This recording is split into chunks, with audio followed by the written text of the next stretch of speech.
오늘도 하루의 첫 시간 우리 하나님 앞에 성별해 드리는 여러분 모두에게 우리 하나님께서 주시는 은혜와 또 사랑과 능력이 오늘도 함께 하시기를 주님의 이름으로 간절히 축원합니다.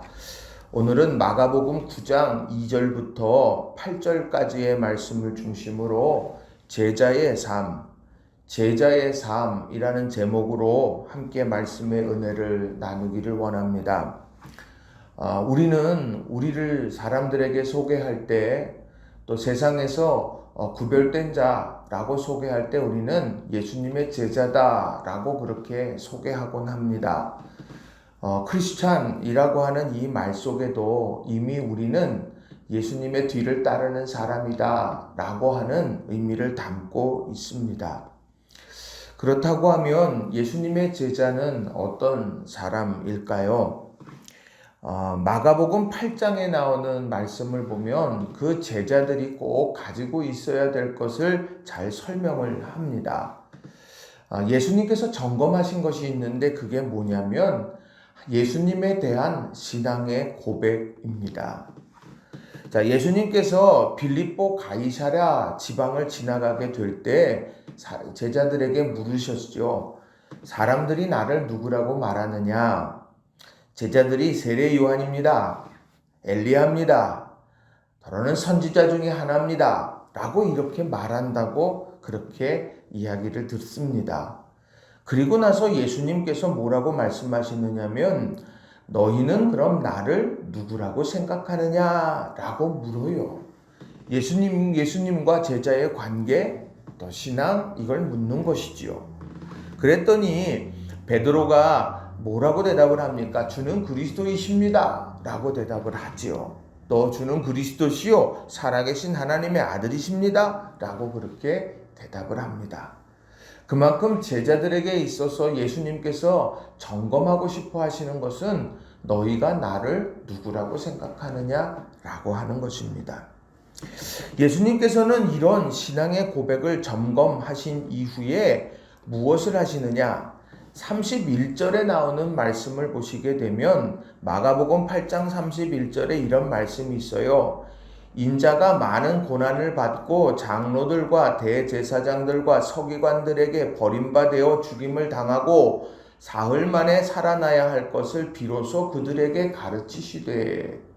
그러니까 예수님께서 그런 신앙의 고백을 확인하신 이후에 십자가의 길, 십자가의 고난에 대한 것들을 가르쳐 주셨다는 거죠. 그렇게 십자가의 길, 또 그 길에서 만나게 되는 어려움들, 그런 이야기들을 쭉 하신 다음에 그 다음에 예수님께서 제자들의 모습을 설명하셨다는 거예요. 그게 마가복음 8장 34절입니다. 그 십자가의 길을 걸어가야 되는 이들에게 34절 무리와 제자들을 불러 이르시되 누구든지 나를 따라오려거든 자기를 부인하고 자기 십자가를 지고 나를 따를 것이니라. 바로 오늘 예수님께서 부르신 제자들에게 너희가 나를 누구라고 아느냐?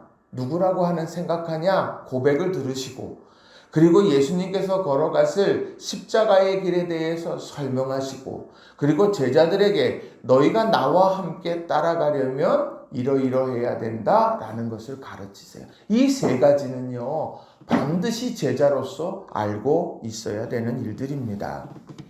그런데 예수님께서는 그렇게 이 세 가지를 강조하신 이후에 엿새 후에 어떤 일을 시작하시냐? 자, 오늘 본문의 9장 2절을 보시면 이렇게 말합니다. 엿새 후에 예수께서 베드로와 야고보와 요한을 데리시고 따로 높은 산에 올라가셨더니 그들 앞에서 변형되사. 엿새 후에 예수님께서 변화산이라고 하는 그곳으로 데리고 올라가시죠. 아니, 그곳에서 변화했으니까 변화산이겠죠. 자, 그 산에 올라가셔서 그 높은 산에서 변형되는 모습을 보여주십니다.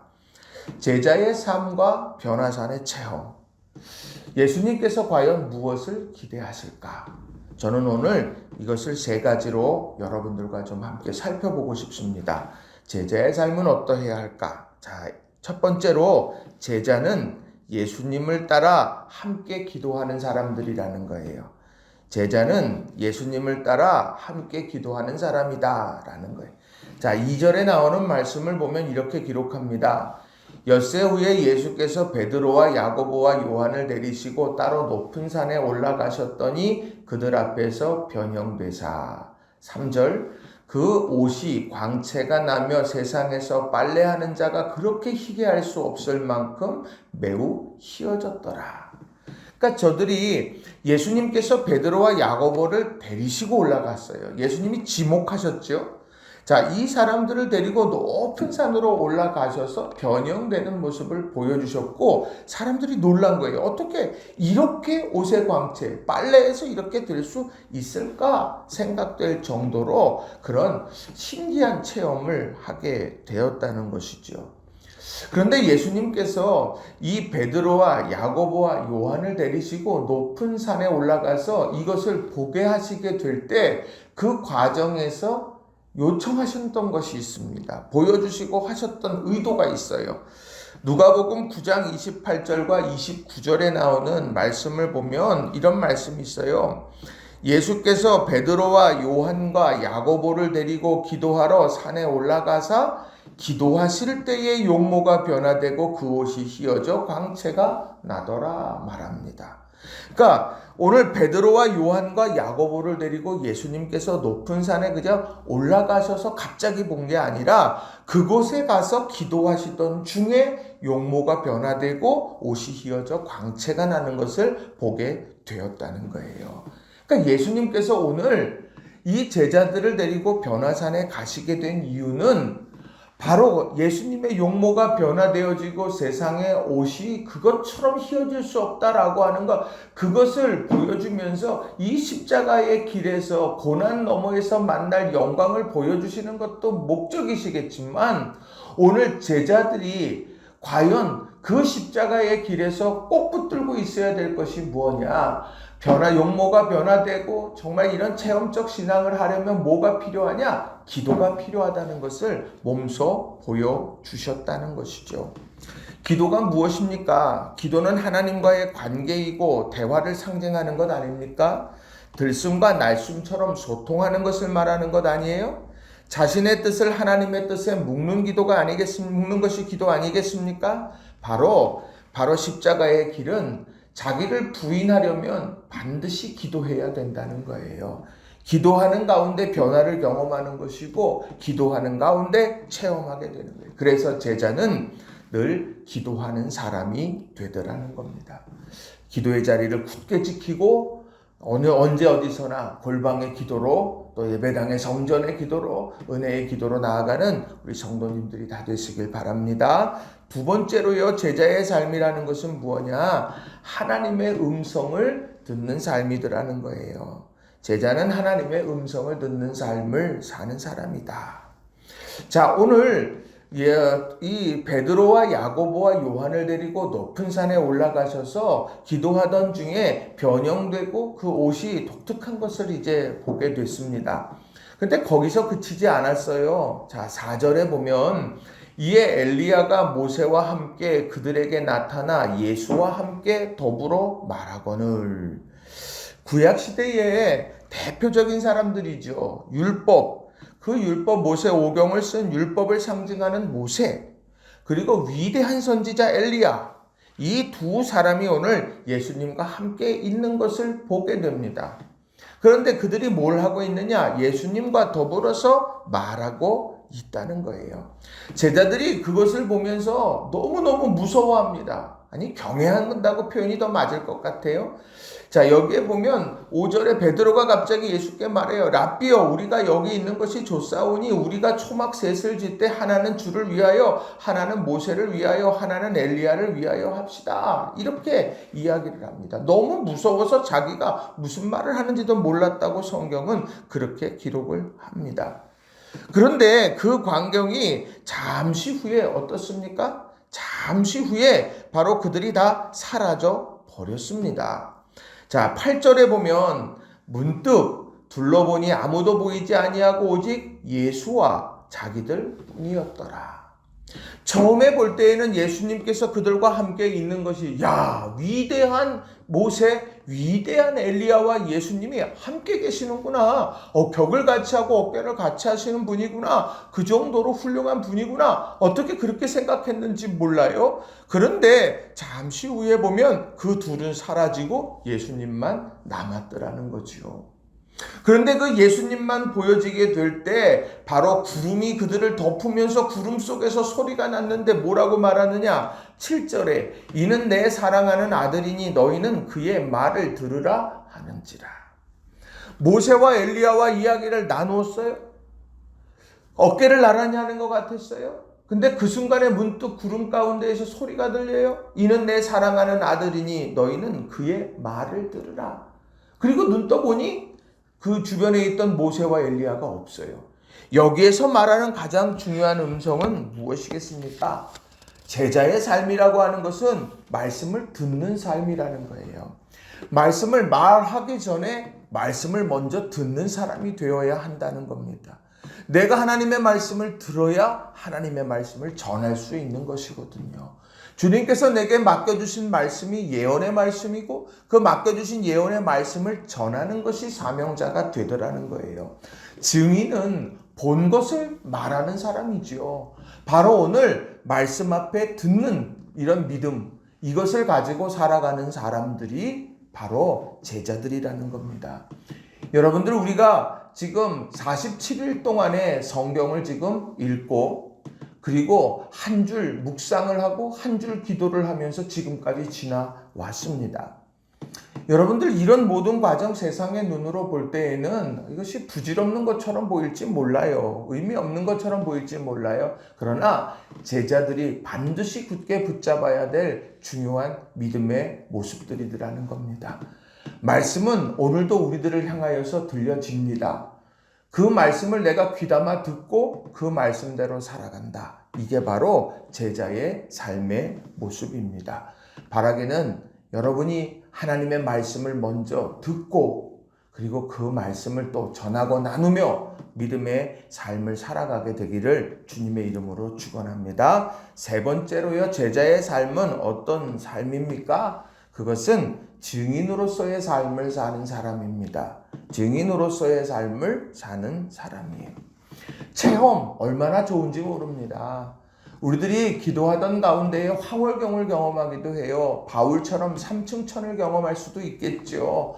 또 마음속에 주님과 함께하는 그 기쁨을 누릴 수 있는 것, 우리가 그렇게 신앙생활하다 그런 순간이 있습니다. 그런 체험이 있어요. 그런 체험 참으로 좋습니다. 그런데 그런 체험이 오늘 본문에 보면 변화산 체험이지 않을까 싶어요. 저들이 예수님께서 나를 불러주신 것 은혜예요? 함께 데리고 올라가셔서 기도하신 것 은혜예요? 그러다가 예수님이 변형되는 모습도 봤고 그 옷이 휘어진 것도 봤고 모세도 보고 엘리야도 보고 구름 사이에서 음성도 들었어요. 얼마나 좋습니까? 그런 체험 얼마나 좋아요. 그런데 오늘 그곳에 계속 머물러 있지 않았다는 것입니다. 오늘 9절에 보면 그들이 산에서 내려올 때에 예수께서 경고하시되 인자가 죽은 자 가운데서 살아날 때까지 본 것을 아무에게도 이르지 말라 하시니 하면서 뒤에 쭉 나오고 귀신 들린 사람을 이제 고치는 내용도 나오고 뭐 이런 내용들이 쭉 나옵니다. 이건 뭘까요? 체험은 사명의 자리로 나아가게 만든다는 거죠. 우리는요, 체험적인 이 신앙을 사모해야 합니다. 그런데 그 체험은 사명의 자리로 우리를 이끌어야 되는 거예요. 체험은 우리가 있고 싶은 자리라면 사명의 자리는 하나님께서 원하시는 자리가 된다는 겁니다. 오늘 우리가 믿음 안에서 어떤 삶을 살아갈까? 제자들은 자기가 무슨 말 하는지도 몰랐지만 경외감에 사로잡혀 버리니까 9장 5절에 베드로가 예수께 고하되 랍비여 우리가 여기 있는 것이 좋사오니 우리가 초막셋을 짓되 하나는 주를 위하여 하나는 모세를 위하여 하나는 엘리야를 위하여 하사이다. 뭔지 모를 두려움에 빠지기는 했습니다만 그들은 여기가 좋은 자리야, 여기 있는 것이 좋아 라고 하는 것은 알았다는 거예요. 그러나 예수님은 그들을 데리고 내려오셨습니다. 보여주셨고 이젠 내려오셔서 그 사명을 감당하도록 만드신다는 거예요. 우리 사랑하는 성도 여러분, 하나님이 주시는 은혜와 축복 속에서 변화와 회복과 기적의 역사들을 늘 체험하시기를 바랍니다. 그리고 그 체험하면서 은혜가 밀려들 때 하나님, 내가 이 주신 체험을 어떻게 사명으로 이끌어가고 어떻게 사명으로 꽃피우게 할까요? 라는 질문을 꼭 하시기를 바랍니다. 우리들이 뜻하지 않은 예기치 않는 축복을 경험해서 하나님, 내가 어떻게 나누며 살아갈 수 있을까요? 예기치 않는 사랑을 받았어요. 내가 받은 사랑을 어떻게 나누며 또 아름답게 증언하며 살아갈 수 있을까요? 우리들이 믿음 안에서 이런 아름다운 고민들을 또 이런 아름다운 소망들을 품을 수 있는 우리 성도님들이 다 되시기를 바랍니다. 말씀을 정리합니다. 오늘 말씀은요, 제자의 삶에 대한 말씀이에요. 십자가의 길은 너무도 어렵죠. 신앙의 고백이 있어도 힘들고 어려워요. 그리고 자기를 부인하고 예수님을 따라가는 것도 어렵고 힘들지요. 그 예수님께서는 그래서 신앙의 고백을 확인하고서야 그들에게 십자가의 길이 갖는 의미를 알려주시더라는 거죠.